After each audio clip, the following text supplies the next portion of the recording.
জাতীয় ঐক্যবদ্ধ আমাদের এখনই সময় আমাদের কমন এনিমিকে ঠিক করার, আমাদের এখনই সময় আমাদের শত্রু এবং মিত্রকে আইডেন্টিফাই করার সময়।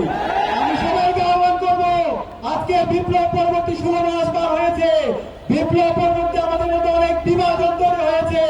জুলাই বিপ্লবের জন্য আমরা ঐক্যবদ্ধ আন্দোলন করে খুনি হাসিনার পতন ঘটিয়েছি।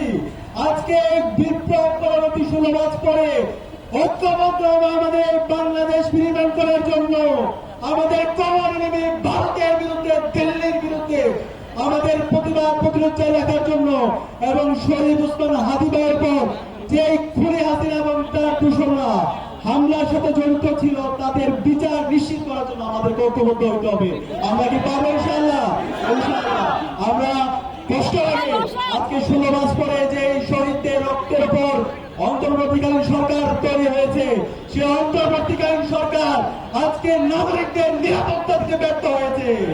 আজকে 72 ঘন্টা পার হওয়ার পরেও অতর্ব আমাদের প্রশাসন অপরাধীদেরকে অ্যারেস্ট করতে ব্যর্থ হয়েছে। আমরা হুঁশিয়ার করতে চাই, আমাদের ওসমান হাদি ভাইকে যারা গুলি করেছে, যারা পরিকল্পনা করেছে, যারা পরামর্শ দিয়েছে, এই সকল দূষণদেরকে দ্রুত সময়ের মধ্যে অ্যারেস্ট করে বিচারের আওতায় নিয়ে আসতে হবে।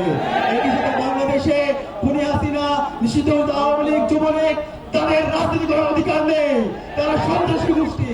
বাংলাদেশের স্বাধীনতার সার্বভৌমত্বের জন্য এই আওয়ামী লীগ হুমকি।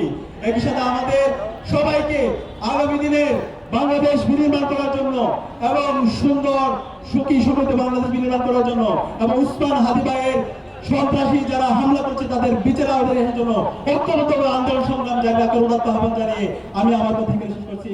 ইনকিলাব জিন্দাবাদ।